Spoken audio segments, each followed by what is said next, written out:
अध्याय 5 भक्तियुक्त कर्म श्लोक नंबर 12। भक्ति में रत व्यक्ति समस्त कर्म फलों को परमेश्वर को अर्पित करता हुआ पूर्ण शांति को प्राप्त करता है, परंतु जो भगवान से जुड़ा नहीं है वह कामना से प्रेरित होकर कर्म करता है और फल में आसक्त होने से बंधन में पड़ जाता है। श्री कृष्ण डिवोटीज, भगवान जी ने इसमें समझाया है कि जो लोग भगवान से स्ट्रांगली कनेक्टेड होते हैं, भक्ति भाव से जीवन जीते हैं, वो सभी कर्म फलों का परित्याग करते हैं। और क्या होता है, क्योंकि वो भगवान जी को सब कुछ समर्पित कर देते हैं, फलों का त्याग कर देते हैं, तो उनको सबसे ब्यूटीफुल प्राइसलेस गिफ्ट क्या मिलता है कि वो एक दिव्य शांति का अनुभव करते हैं। ऑन द अदर हैंड, जो लोग ऐसा नहीं करते, जो कि मैक्सिमम लोग हैं वर्ल्ड के, राइट, वो किससे प्रेरित होकर काम करते हैं? वो कामनाओं से, यानी कि उनकी वर्ल्डली डिज़ायर के बेस पे वो काम करते हैं और फिर वो फलों की इच्छाओं के जाल में फंस जाते हैं। और अल्टीमेटली क्या होता है? अल्टीमेटली ये होता है कि वो कर्म बंधन में फंसे हुए रहते हैं और एक चिंताग्रस्त, तनाव से भरा हुआ जीवन जीते हैं। और ऑफ कोर्स बिकॉज वो कर्म फल की इच्छा से करते हैं और तनाव भी उनको मिलता है, साथ साथ में उनका कार्मिक अकाउंट कॉम्प्लिकेटेड होता जाता है, यानी कि उनको दोबारा जन्म मृत्यु के दुष्चक्कर में आना ही पड़ता है। सो फ्रेंड्स, बड़ा क्लियरली भगवान ने बता दिया। अब कई बार लोग सोचते हैं भाई हम भक्ति क्या करें, शायद बुढ़ापे के बाद या डेथ के बाद की चीज़ें हैं ये।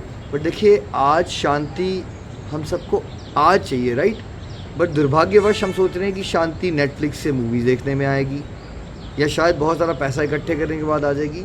बट यहाँ भगवान जी ने क्लियर बता दिया, जो भक्ति भाव से सारी ड्यूटीज़ को प्रभु को समर्पित कर देगा, वो वहीं से, उसी दिन से, उसी समय से वो मन की शांति को अनुभव करना शुरू कर देगा। अगर हम ऐसा नहीं करेंगे तो क्या होगा? तब हम वर्ल्डली डिज़ायर के चक्कर में फंसे रहेंगे, फिर फलों की इच्छा में फंसे रहेंगे। कभी लाभ हो जाएगा तो एक्साइटेड हो जाएंगे, फिर घमंडी हो जाएंगे, हमें लगेगा हम बहुत ग्रेट हैं बिकॉज हमारे हिसाब से चीज़ें हो रही है। और जब कभी ऐसा नहीं होगा तब हम डिप्रेशन में चले जाते हैं, लोग नेगेटिव हैबिट्स में चले जाते हैं। अब देखिए, नेगेटिव हैबिट्स के भी लोगों को बहाने चाहिए। फॉर एग्जांपल, किसी को बहुत ज़्यादा पैसा मिल गया, ठीक है, तब उसको लगेगा मुझे पार्टी करनी चाहिए, तब वो पैसे को बर्बाद करके बुरी आदतों में लग जाएगा। और कई बार इंसान के लाइफ में फेलियर्स बहुत ज़्यादा आ जाते हैं, तो उसको लगता है कि मुझे दुख से बाहर निकलना है, तो इसलिए कई बार लोग नशे का सहारा लेते हैं, ठीक है। तो हम कर क्या रहे हैं? मैक्सिमम लोग हम वर्ल्डली डिज़ायर के बेस में फंस के अपनी लाइफ को और कॉम्प्लिकेट करते जा रहे हैं। बिकॉज रिमेंबर फ्रेंड्स, ये जो वर्ल्डली डिज़ायर्स हैं ये ख़त्म नहीं होती।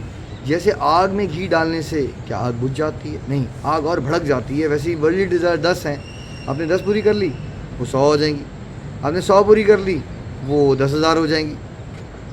और आप सीमित हो, टाइम भी सीमित है, रिसोर्सेज भी सीमित हैं। ये तो सच है कि सारी वर्ल्डली डिज़ायर्स तो आपकी पूरी नहीं होंगी।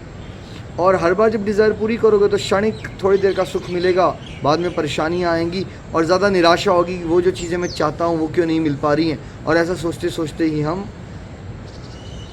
अंतकाल में पहुँच जाएंगे। और बिकॉज हमारी डिज़ायर्स पूरी नहीं हैं, हम वो बातें सोच रहे हैं, इसलिए हमें अगला जन्म मिलेगा फिर और वर्ल्डली डिज़ायर्स को पूरी करने के चक्कर में। और फिर अगले जन्म में भी सेम चीज़ होगी, कुछ डिज़ायर्स पूरी कर लेंगे, कुछ नहीं पूरी कर पाएंगे, फिर क्या होगा? फिर अगला जन्म मिलेगा। तो इस तरह से कभी ये दुष्चक्र ख़त्म नहीं होता जन्म मृत्यु का। तो इसलिए समझदारी इसलिए है कि हम भक्ति भाव में रहें और सारे कर्मों को प्रभु को समर्पित करते हुए दिव्य शांति का भी अनुभव करें, यानी आज भी सुधर गया, और शरीर छोड़ने के बाद भगवत धाम को भी प्राप्त करें, यानी कि टोटल जन्म मृत्यु बुढ़ापा बीमारी से छुट्टी और मुक्ति। श्रीमद् भागवत गीता की जय।